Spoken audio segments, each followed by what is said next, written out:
Episode की शुरुआत police station से होती है, जहां जुनते को उसके सरेंडर करने के बाद अरेस्ट कर लिया गया था और वहां रिपोर्टर्स की भीड़ लगी थी। फिर हम जूही को देखते हैं, जो चर्च आई थी और अपने डैड की फोटो देखकर सोच रही थी कि फाइनली उसके डैड को जस्टिस मिला है। तभी वहाँ त्योंग भी आ जाता है। दोनों बाहर निकलकर बातें करते हैं और जूही त्योंग से माफी मांगती है उस पे इतने साल तक शक करने के लिए, और दोनों फिर से दोस्त बन जाते हैं। मुनकी त्योंग को बताता है कि उसने ही प्रेसिडेंट हुएंग को सब कुछ बता दिया था। त्योंग समझ जाता है कि उसके डैड की वजह से ही जुनते ने सरेंडर किया। दूसरी तरफ हम स्योंगचुंग को देखते हैं, जो अब भी उसी नोटबुक को पढ़ रहा था और अब उसके पास भी एक गोल्डन स्पून था। स्योंगचुंग याद करता है कि जब वो ग्रैनी से मिला था तो ग्रैनी ने कहा था कि तुम मुझे देख सकते हो, तो इसका मतलब है कि तुम बहुत डेस्परेट हो। स्योंगचुंग पूछता है कि त्योंग ने भी ऐसा स्पून खरीदा था ना, तो ग्रैनी कहती है कि वो किसी त्योंग को नहीं जानती और पूछती है कि वो स्पून खरीदना चाहता भी है या नहीं। स्योंगचुंग अब श्योर था कि असली त्योंग वही है। अगले दिन जब वो त्योंग के घर अपने पेरेंट्स के स्टोर से खाना डिलीवर करने गया था, तो वहाँ बचा हुआ खाना मांगता है, ये कहकर कि उसने ब्रेकफास्ट नहीं किया है। खाना मिलने पे वो अपना गोल्डन स्पून निकालकर जल्दी जल्दी खाने लगता है।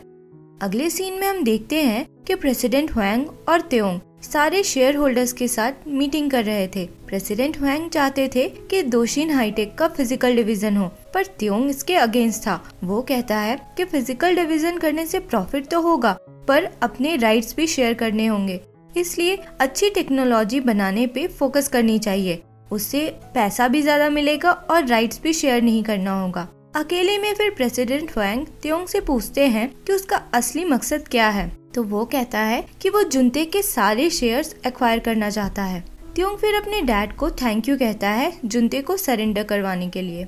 इधर पार्क यूजिन के ऑफिस में था और दोनों कुछ कुछ बातें कर रहे थे। बातों के दौरान पार्क तांत्रिक से मिलने वाली बात बताता है और कहता है कि तुम्हारे डैड तांत्रिक से मिलके कितने शॉक्ड हैं, क्योंकि तांत्रिक ने ये कह दिया है कि तुम्हें मरे हुए 10 साल से ज्यादा हो चुके हैं। यूजिन के डैड कुछ टोटका लेकर आए थे और उसके रूम में कहीं कहीं रख रहे थे उसकी सेफ्टी के लिए। वो मैट्रेस के नीचे रख रहे थे, तो वहाँ से उन्हें नारा और उसके डैड की कुछ फोटोज मिलती है। वो थोड़ा कंफ्यूज होते हैं कि यूजिन के पास ये फोटोज क्यों हैं।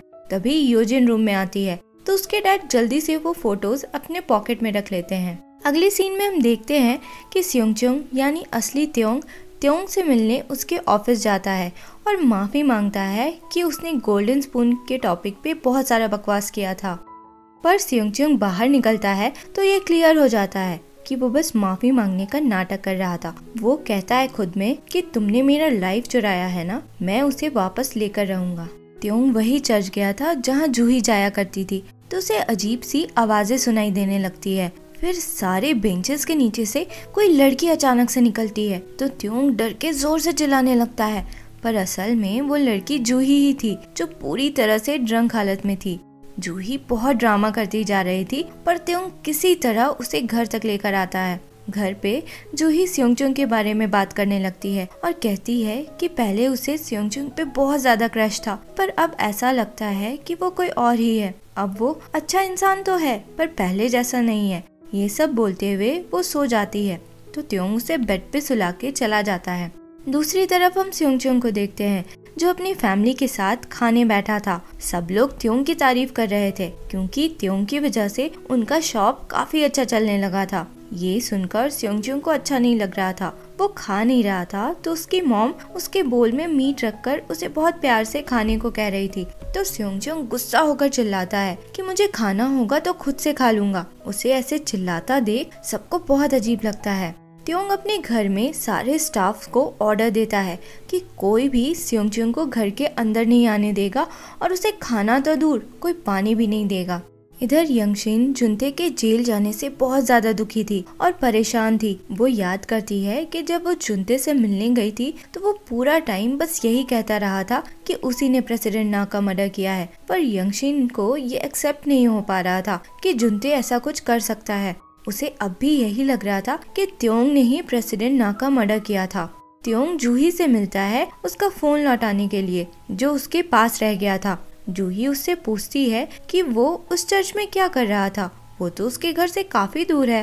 तो त्योंग झूठ कह देता है कि तुमने ही नशे की हालत में मुझे कॉल करके बुलाया था। त्योंग फिर जूही से कहता है कि कल तुम नशे में भी सेयोंगजुंग के बारे में बात कर रही थी, पर तुमको पता होना चाहिए कि अब वो पहले जैसा नहीं है, उसे बस पैसों से मतलब है अब। ये सुनकर जूही गुस्सा करके जाने लगती है। फिर वापस आकर कहती है कि सेयोंगजुंग पैसों के पीछे नहीं भागता है, बल्कि तुम भागते हो। मुझे पता है कि तुम इंटरव्यू भी इसलिए देने वाले हो ताकि दोशिन हाईटेक के शेयर के दाम बढ़ सके।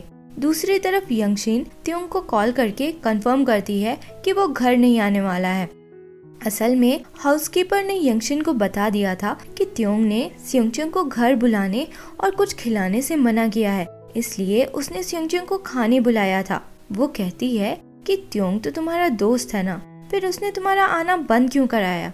इस पे सेयोंगजुंग बहुत रूडली आंसर करता है कि आप उससे ही पूछ लो। सेयोंगजुंग फिर अपना गोल्डन स्पून निकालकर जल्दी जल्दी खाने लगता है। त्योंग घर वापस आता है तो उसे पता चलता है कि सेयोंगजुंग उसके घर पे 2 बार खाना खा चुका है। ये जानकर वो एकदम परेशान होकर सेयोंगजुंग को कॉल करने लगता है, पर वो हर बार कॉल कट कर दे रहा था। तो उससे मिलने त्योंग उसके घर पहुंच जाता है। सेयोंगजुंग की मॉम उस समय डिनर बना रही थी और त्योंग को भी ऑफर करती है।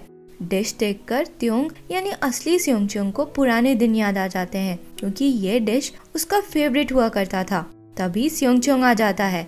त्योंग उसे अपने घर पे लंच करने का इनविटेशन देता है। इधर जूही को उसकी कलीग का कॉल आता है, जिसने उस होमलेस औरत को पकड़ कर रखा था जिसके पास जूही का बैग था। जूही पहुंचकर बैग चेक करती है तो पैसे नहीं थे। पूछने पे वो औरत कहती है कि बस 500 मिलियन वोन ही तो थे, मैंने खर्च कर दिए। फिर चिल्लाकर कहने लगती है कि मैं जियोम सुकजा हूँ, डिस्ट्रिक्ट काउंसलर, बस 500 मिलियन वोन के लिए मेरी इंसल्ट मत करो। ये सुनकर जूही की कलीग कहती है कि झूठ बोलना बंद करो, अगर असली मिस जियोम को पता चला तो तुम्हें अरेस्ट कर लिया जाएगा। तो वो औरत चिल्लाने लगती है कि कितनी बार बोलूं मैं असली जियोम सुकजा हूँ, वो जो मेरी आइडेंटिटी ली हुई है वो तो मेरी हाउसकीपर है और सब कुछ गोल्डन स्पून की वजह से हुआ है। ये सुनकर जूही उससे गोल्डन स्पून के बारे में पूछने लगती है तो वो होमलेस औरत एक्साइटेड हो जाती है और कहने लगती है कि तुम गोल्डन स्पून के बारे में जानती हो क्या, तुम गोल्डन स्पून वाली ग्रैनी से मिली हो। फिर सीन शिफ्ट होता है और हम त्योंग को उसके घर में देखते हैं जहाँ सेयोंगजुंग उसके इनविटेशन पे पहुंचा था। त्योंग पूछता है कि तुम अपना गोल्डन स्पून लेकर आए हो ना, तो सेयोंगजुंग हाँ में आंसर करता है। दोनों डाइनिंग टेबल पे बैठते हैं जहाँ खाना सर्व किया जाता है। त्योंग सेयोंगजुंग को थोड़ा इमोशनल ब्लैकमेल करने की कोशिश करता है और कहता है कि याद रखना, अगर तुम स्पून से खाते हो तो मतलब तुम अपने फैमिली को धोखा दे रहे हो। तो सेयोंगजुंग यानी असली त्योंग कहता है कि वो तो तुमने किया था, मैं तो बस अपनी सही जगह जाना चाहता हूँ। तो त्योंग कहता है तो ठीक है फिर खाओ। ये बोलकर त्योंग हंसता है, क्योंकि जब वो सेयोंगजुंग के घर गया था तो उसके गोल्डन स्पून को ढूंढकर उसने दूसरे स्पून से रिप्लेस कर दिया था। सेयोंगजुंग को ये बात पता नहीं थी।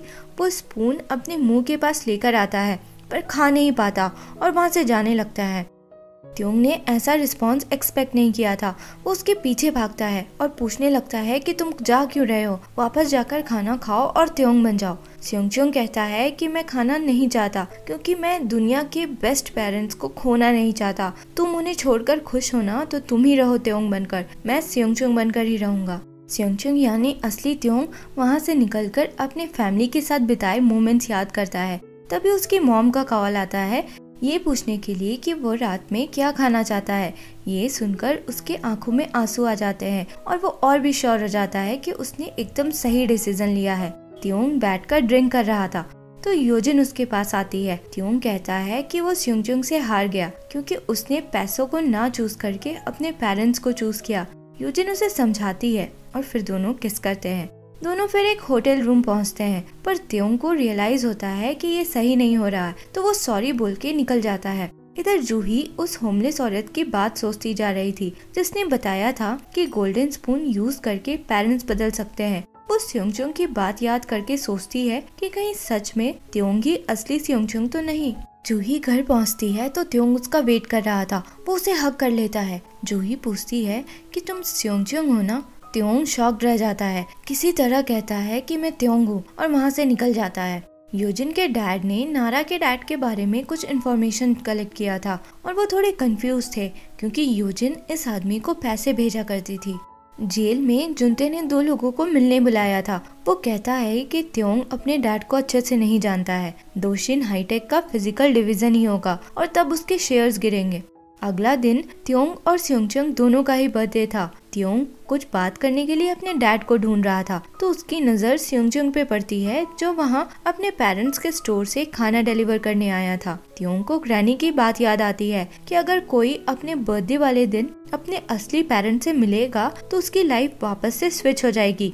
त्योंग स्योंगचंग को वहाँ से भगाने लगता है, पर तभी प्रेसिडेंट हुएंग वहाँ आ जाते हैं। प्रेसिडेंट हुएंग स्योंगचंग यानी असली त्योंग से मिलकर चले जाते हैं, पर उनकी लाइफ स्विच नहीं होती। त्योंग बहुत हैरान हो रहा था ये सोचकर कि ग्रैनी की बात गलत कैसे हो गई। तभी स्योंगचंग के डैड भी वहां जाते हैं। वो त्योंग यानी असली स्योंगचंग की तरफ हाथ बढ़ाकर कहते हैं कि ये लो स्योंगचंग, इसे पकड़ो। और ये एपिसोड यहीं खत्म होता है। अगर एक्सप्लेनेशन पसंद आया हो तो लाइक, शेयर एंड सब्सक्राइब करें। मिलते हैं अगले एपिसोड में। Thank you for watching.